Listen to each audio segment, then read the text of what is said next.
Good morning, YouTube. Thank you for stopping by my channel. As you can see in the title, we're talking about a 2008 Ford Escape. The power steering on this vehicle is electronic.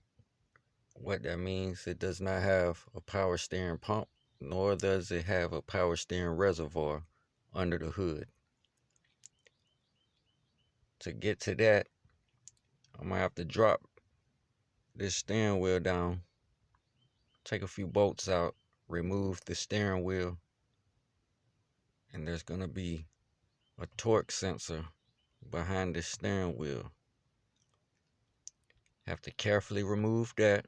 Make sure the steering wheel doesn't move while I'm removing this, and when I put it back on, it has to go on the same exact way. Cannot make no mistakes.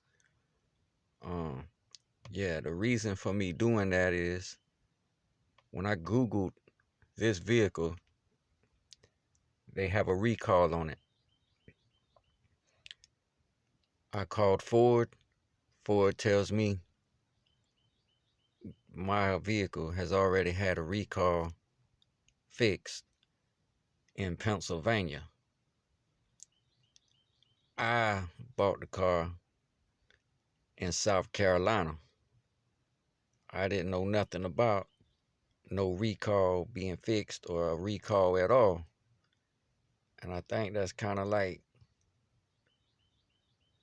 that's real messed up on Ford's behalf if they say, well, we fixed it and that's why we can't fix it again. Well, if you fixed it, I shouldn't be dealing with these issues. But because Ford told me they will not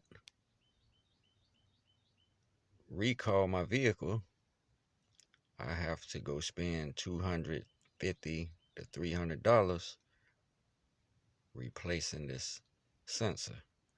And the sensor is behind this steering wheel.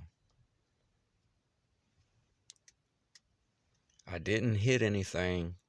I haven't had any car wrecks.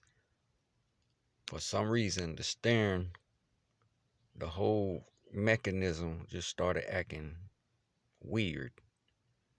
Like I can make left turns no problem. When I turn to the right, my traction light comes on, stability track, all of that goes off on the dashboard, and it tells me faulty sensor. So to change that sensor, we have to take this steering wheel off. If this is something you're interested in, subscribe to the channel, and we'll get to that video of replacing the sensor.